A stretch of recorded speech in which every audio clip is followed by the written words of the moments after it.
Bismillahirrahmanirrahim. Wa sunanus salati ab'adun wa hay'atun fal ab'adu sittatun awwaluha al-kunutu fi i'tidalin saniyati subhi wa i'tidalir rak'atil akhirati min witrin nisfil akhiri min ramadana wa saniha al-qiyamu lahu lil kunutil mazkuri wa salisuha at-tashahhudul awwalu wa rabi'uha al-julusu lahu litashahhudil awwal wa khamisuha as-salatu ala nabiyyi sallallahu alaihi wasallam fihi ay fit tashahhudil awwal wa sadisuha salatun ala alihi ayin nabiyyi sallallahu alaihi wasallam fit tasyahudil akhiri. Situ dulu lah. Nah, jadi pada malam hari ini kita ulang sedikit masalah sunnah di dalam sembahyang, karena sunnah di dalam sembahyang itu banyak. Ada sunnah sebelum kita melaksanakan sembahyang. Ada juga. Jadi di dalam sembahyang juga banyak sunnah itu yang ada di dalam sembahyang. Kemudian sunnah itu di luar sembahyang, sesudah sembahyang juga banyak. Sebelum sembahyang ada juga apa-apa sunnah sebelum kita mau mengerjakan sembahyang. Ada itu anunya, pekerjaan yang disunahkan sebelum kita mengerjakan sembahyang.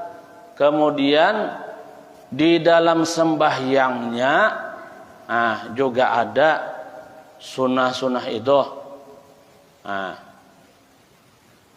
Kemudian sesudahnya juga ada. Nanti insyaallah ada bacaannya lah. Sunnah sebelum kita mengerjakan sembahyang, dan sunnah di dalam sembahyang, dan sunnah sesudah kita mengerjakan sembahyang. Insyaallah nanti ada bacaannya. Kemudian pada kesempatan kali ini kita akan membacakan masalah sunnah di dalam sembahyang. Jadi sunnah di dalam sembahyang itu ab'adun wa hay'atun. Ada namanya sunnah ab'ad, ada namanya sunnah hay'at lah. Fal ab'adu sittatun. Jadi yang namanya sunnah ab'ad ini, yang andaknya di dalam sembahyang ini, yaitu ada 6 atau ada 7 lah. Jadi di antara yang 6 ini, awwaluha al-kunutu. Jadilah yang pertama apa? Yaitu membaca kunut, berdoa kunut. Waktunya di mana? Waktunya kita berkunut itu di mana? fi i'tidalin saniyati subhi, pada waktu i'tidal rakaat yang kedua daripada sembahyang subuh. Nah, di situ andaknya jangan bakunut pada rakaat terakhir sembahyang maghrib. Salah ma'andak kunutnya salah di sembahyang maghrib misalnya. Jangan. Ada ketentuannya, ada aturannya. Jadi andaknya orang membaca kunut itu pada waktu i'tidal rakaat kedua daripada sembahyang subuh. Andaknya jangan di sembahyang maghrib, jangan sembahyang isya rakaat yang terakhir berkunut. Salah andaknya. Kemudian lagi wa i'tidalir rak'atil akhirati min witrin nisfil akhiri min ramadana. Dan pada waktu i'tidal rakaat yang terakhir daripada sembahyang witir separuh yang akhir daripada bulan Ramadan. Di situ andaknya dua itu aja. Sembahyang subuh pada waktu i'tidal rakaat yang kedua pada sembahyang subuh, dan i'tidal rakaat yang akhir daripada salat witir separuh yang akhir daripada bulan Ramadan. Itu aja waktunya. Habis. Kemudian lagi wasadiha nang kedua nih. Sunat hayat yang kedua yang andaknya nih di dalam sembahyang nih, al-qiyamu lahu lil qunuti. Al-mazkuri.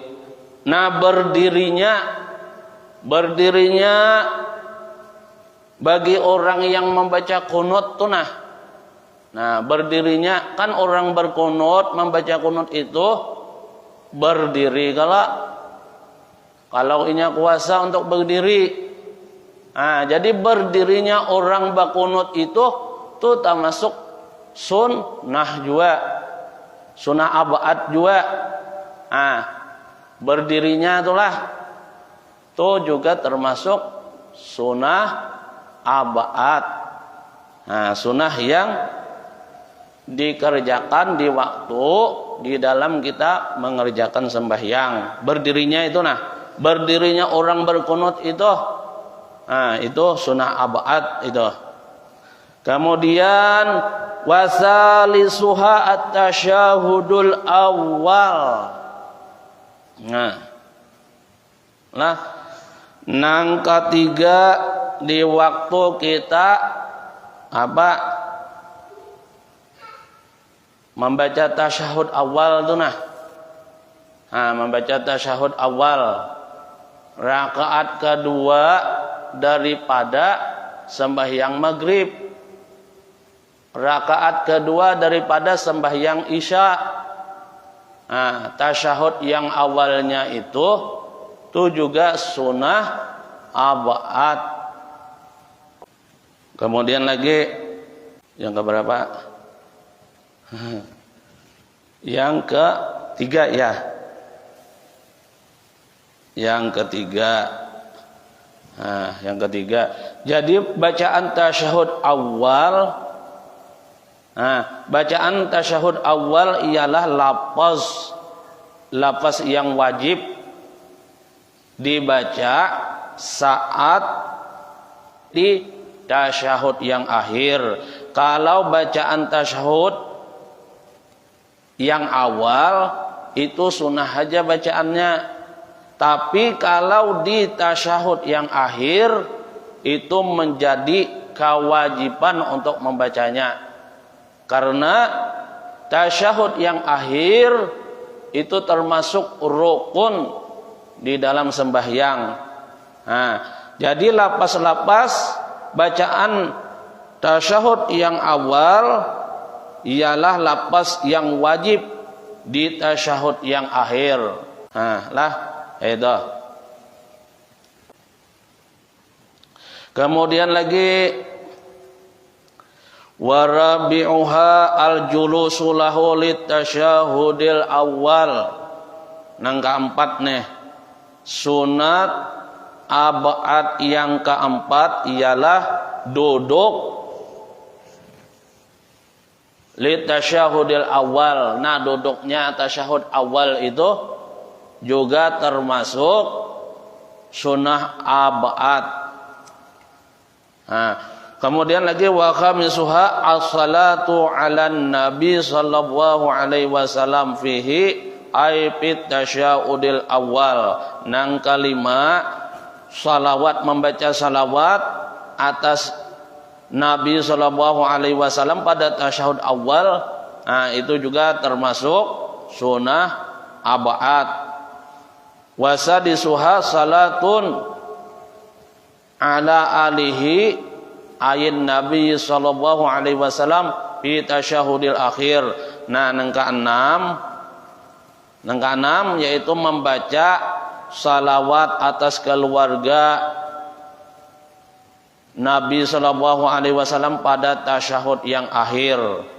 Nah, itu termasuk juga sunat abad. Nah, termasuk sunat abad yang keenam. Bacaannya di sini sekalipun dan sekelompok ulama fikih ada yang menambahkan sunat abad itu menjadi 7, yaitu salawat kepada baginda Rasulullah SAW sewaktu membaca kunut. Nah, jadi sunat-sunat ini dinamai abad. Kenapa jadi dinamakan abad? Sunat abad. Nah, karena dekatnya, karena hampirnya, kesamaannya dengan rukun-rukun yang wajib. Nah, jadi sunat-sunat abad ini mendekati, menghampiri dengan rukun-rukun yang wajib. Nah, artinya orang yang membaca, orang yang memperbuat sunat-sunat tersebut itu pahalanya sangat besar karena hampir mendekati dengan rukun-rukun yang wajib, perkara-perkara yang wajib di dalam sembahyang. Jadi kalau ditinggal, alangkah sayangnya kalau ditinggal karena karena perbuatan tersebut hampir mendekati kepada perbuatan-perbuatan yang wajib. Artinya bila orang mengerjakan perbuatan tersebut, pekerjaan tersebut, pahalanya tuh besar karena menghampiri dengan perkara-perkara yang wajib. Apabila ketinggalan, nih, misalnya bangunut ketinggalan, tasyahud awal ketinggalan, lupa membacanya, tasyahud awal lupa, kunut kelupaan juga. Apa itu? Maka menambal dia dengan sujud sahwi, artinya diganti dengan sujud sahwi. Apabila ketinggalan doa kunut tadi, amun ingat juga pada ketinggalan, pada kada baca doa kunutnya. Amun inya ingat bahwa doa kunutnya kada terbaca, nah itu disunatkan orang tersebut untuk menambalnya dengan sujud sahwi lah. Karena orang yang ketinggalan sunat abad sangat disunatkan, sangat dianjurkan untuk menambal dengan sujud sahwi, sehingga kedudukannya di sini hampir bersamaan dengan rukun. hampir bersamaan dengan yang pekerjaan yang wajib.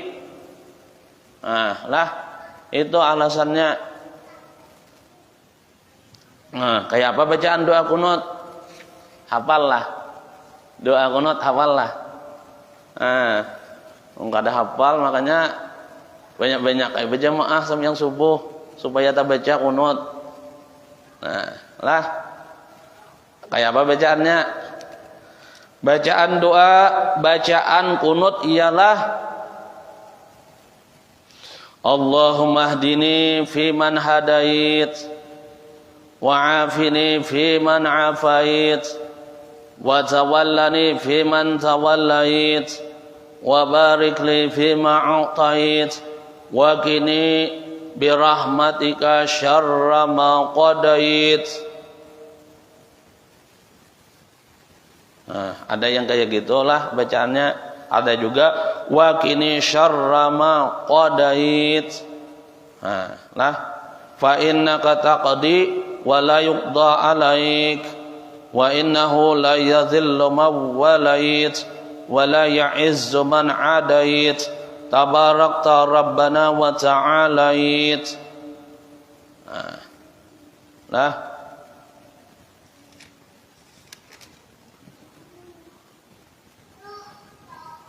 wa sallallahu ala nabiyil ummi Muhammadin wa alihi wa sahbihi wa sallam. Kalau yang di dalam kitab ini begitu bacaannya, kurang lebihnya begitu. Nah, lah kalau yang lain tuh bermacam-macam variasinya, ada yang ditambahkan lah. Nah, lalu jadi alangkah baiknya orang yang membaca kunut nih, apalagi kawan memanjangi lagi daripada yang itu, kawan melebihi daripada yang biasa kita baca doh. Nang kaya kunutnya Sayyidina Umar doh panjang. Nang kaya kunutnya orang di Makkah tuh nah. Kunutnya orang sembahyang tarawih di Makkah tuh panjang. Nah, alangkah baiknya kalau kawa lagi menambah kepanjangannya doa kunut itu. Nah, karena Nabi ada mengatakan, ujar Nabi, tulul kunuti yukhaffifu sakaratil maut. Ujar Nabi, orang yang memanjangkan doa kunut itu panjang doanya. Yukhaffifu sakaratil maut. Ujar Nabi, meringankan kunut yang panjang itu di saat sakaratul maut. Di situ kebaikannya orang yang memanjangkan doa kunut itu. Ujar Nabi, tulul kunuti yukhaffifu sakaratil maut. Orang yang memanjangkan doa kunut panjang. Kada cuma nang sekadar nang biasa kita baca tuh kada panjang doanya. Yukhaffifu sakaratil maut, meringankan di saat mau meninggal dunia, dimudahkan sakaratul mautnya tuh dimudahkan. Itu kebaikan orang berkunut. Lah. Dan juga artinya apa? Di dalam kandungan orang nang bakunut itu, orang yang membaca doa kunut itu kandungannya apa? Kandungannya Allahumma hdini fi man hadait. Kandungannya ya Allah, berilah aku petunjuk. Minta petunjuk kita seperti orang-orang yang telah Engkau beri petunjuk. Kayak itu kalau wa afini fi man afait. Berilah aku kesehatan seperti orang yang telah Engkau beri kesehatan. Nah, di situ kandungannya doa orang yang berkunut itu. Kemudian lagi wa tawallani fi man tawallait. Pimpinlah aku bersama orang-orang yang telah engkau pimpin. Artinya kita nih minta bimbing kepada Allah supaya terbimbing arah kehidupan kita ini sebagaimana orang-orang yang dibimbing oleh Allah. Maka itu kita berdoa di dalam kunut itu kandungannya. Lah.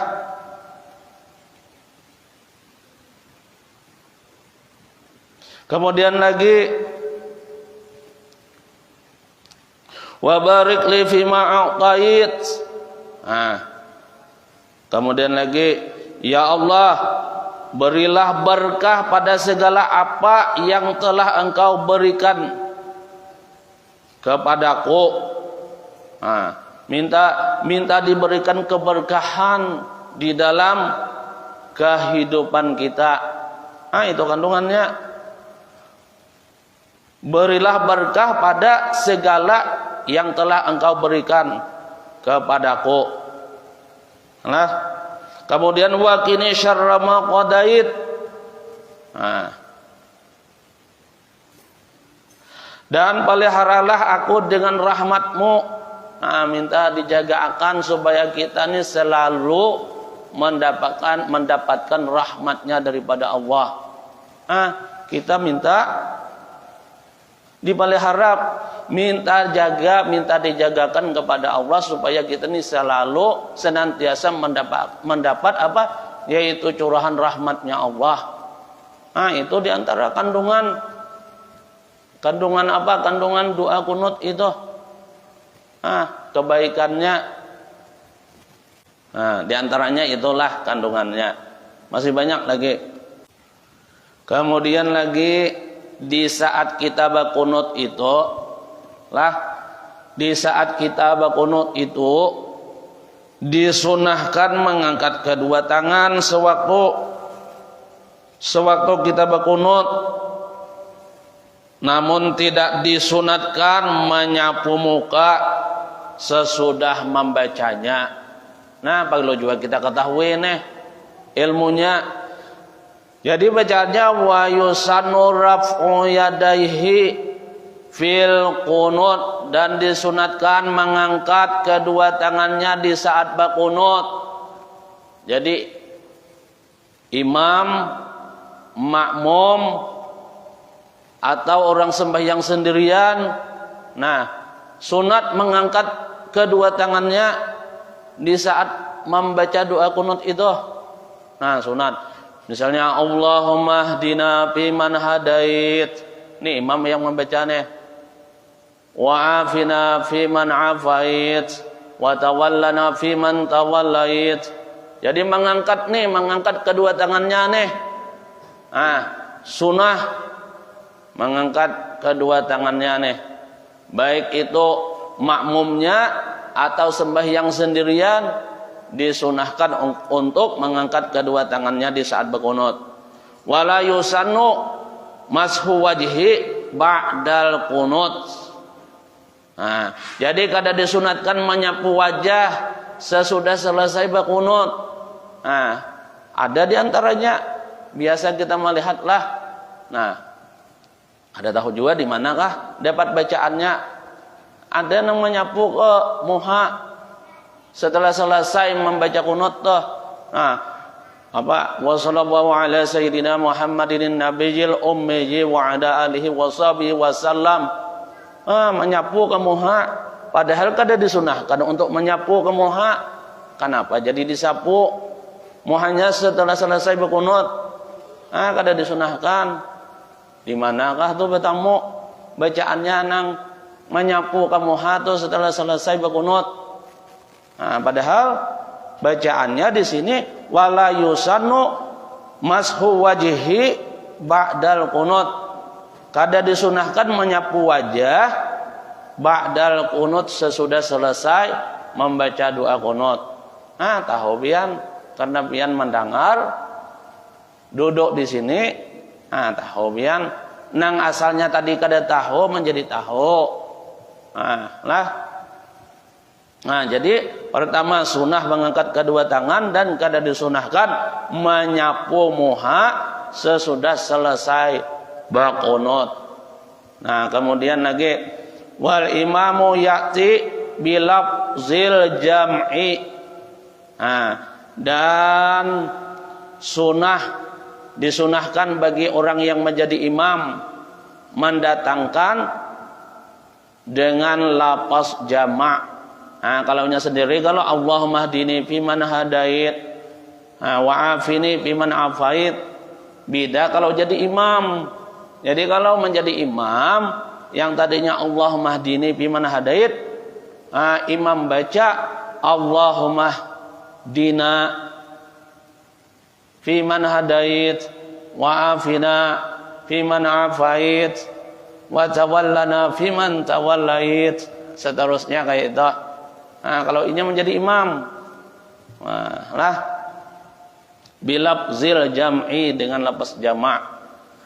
Wa yustahabul qunutu lil imam wal faridi wal ma'mumi illam yasma' qunutal imami. Nah, jadi disunatkan berqunut itu bagi imam. Nah, bagi imam lah. Dan membaca qunut ini disunahkan bagi orang yang menjadi imam, dan yang salat sendirian, sembahyang sendirian juga disunahkan berqunut, atau juga yang menjadi makmum. Jika makmum tersebut tidak mendengar, illam yasma' qunutal imami, misalnya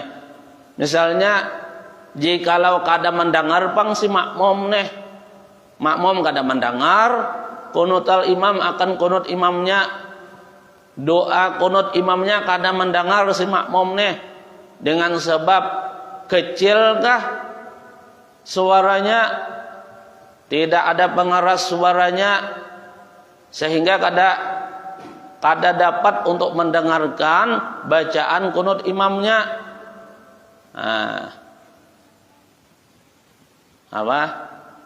Wa ilam sami'ahu, dan jikalau mendengar dia, akan qunut imam bacaan doa qunut imam mendengar si makmum tadi kan, jikalau kada mendengar bacaan qunut imamnya, dan jikalau mendengar bang, kayak apa, ammana, sunnah si makmum ini ma'aminkan. Jadi ma'aminkan si makmum ini sunnah. Misalnya ujar imam, Allahumma hdina fiman hadait, wa afina fiman afait. Nah, di situ si makmum sunnah dia mengucapkan amin. Allahumma hdina fiman hadait, amin.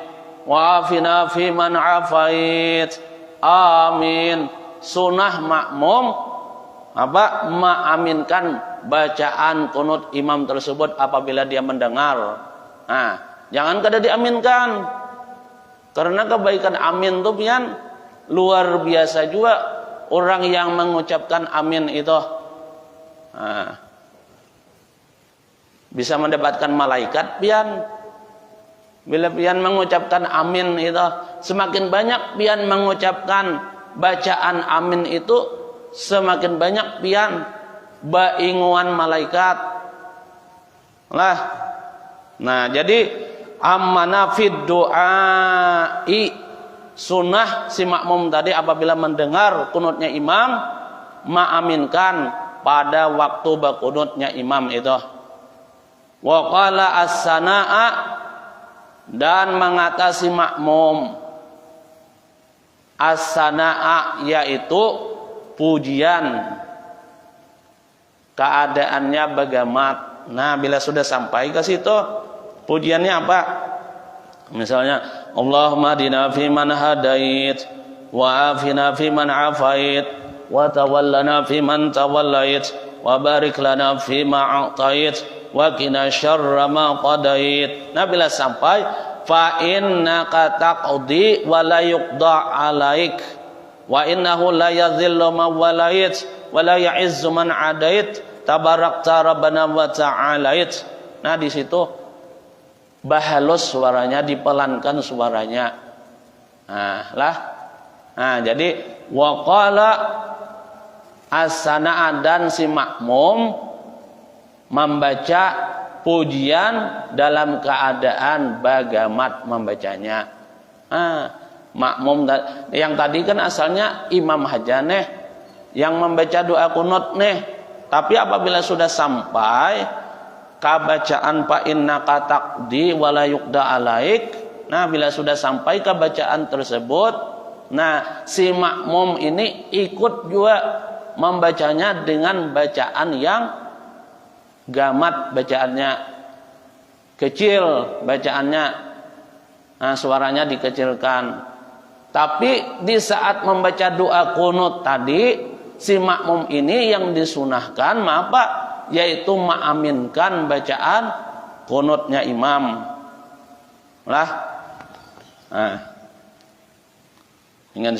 Kemudian jadi sunnah abad. Sunnah abad yang sudah disebutkan tadi, jika ketinggalan secara sengaja atau lupa, maka sunnah untuk sujud sahwi. Sunnah untuk sujud sahwi. Karena Nabi Shallallahu Alaihi Wasallam, Nabi Shallallahu Alaihi Wasallam pernah juga sidin pernah suatu ketika Nabi itu sembahyang berdiri pada rakaat kedua daripada sembahyang zuhur. Pernah juga Nabi kelupaan siden. Pada sembahyang zuhur. Pernah suatu ketika Nabi Shallallahu Alaihi Wasallam berdiri pada rakaat kedua daripada sembahyang zuhur tanpa duduk tasyahud awal. Maka kemudian Nabi Shallallahu Alaihi Wasallam sujud sebanyak 2 kali di akhir salat beliau sebelum akhirnya salam. Itu. Jadi misalnya kita sembahyang zuhur. Kemudian pada rakaat kedua lupa kita untuk bertasyahud awal, langsung berdiri. Langsung berdiri misalnya kan. Ini sering biasa terjadi macam kayak gini. Macam kayak gini bisa terjadi. Misalnya di saat kita mengerjakan sembahyang, kelupaan kita apa? Tasyahud awal, duduk tasyahud awal. Pas tasyahud awal langsung bangkit imam. Abud makmum di belakang. Apa ujar makmum? Subhanallah, subhanallah, subhanallah. Karena imamnya nih orang yang mengerti, imam nih dibiarkannya imam si makmum ini mengucapkan apa? Mengucapkan subhanallah, memberikan teguran kepada imam. Apa kita? Kalau kita sudah memperdapati ke rukun berikutnya, misalnya bangkit daripada tasyahud awal, memperdapati kita ke rukun berikutnya, masuk sudah ke rukun berikutnya, membaca Fatihah, berdiri untuk membaca surah Fatihah, kemudian rukuk, ditegur oleh makmum, subhanallah, padahal si imam ini ketinggalan tasyahud awal, mendengar teguran daripada si makmum, kemudian si imam ini merasa ditegur, karena imamnya ini kurang mengerti juga masalahnya nih. Karena merasa ditegur mengembalikan untuk duduk tasyahud awal, itu bagaimana itu? Bermasalah kepada sembahyangnya itu. Bermasalah kepada sembahyangnya. Itu bisa mengakibatkan batal kepada sembahyangnya orang tersebut. Karena kalau kita sudah memperdapati kepada rukun yang wajib, mengembali kepada perbuatan yang sunnah, itu membatalkan kepada sembahyang orang tersebut. Jadi kalaunya misalnya sambian jadi imam ketinggalan tasyahud, Ditegur oleh imam, asalkan sampian belum sempat berdirinya itu memperdapati kepada rukun yang wajib, boleh sampian untuk kembali duduk ke tasyahud yang awal tadi.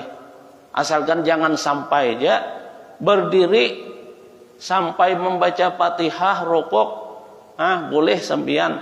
Asalkan jangan sampai baru separuh misalnya berdiri, boleh sampian untuk kembali ke duduk tasyahud yang awal tadi. Tapi apabila sudah sampian memperdapati kepada rukun yang wajib, berdiri dan membaca surah Fatihah atau rukuk, kemudian sampian kembali, itu mengakibatkan batal kepada sembahyang sampian. Misalnya ditegur oleh si makmum.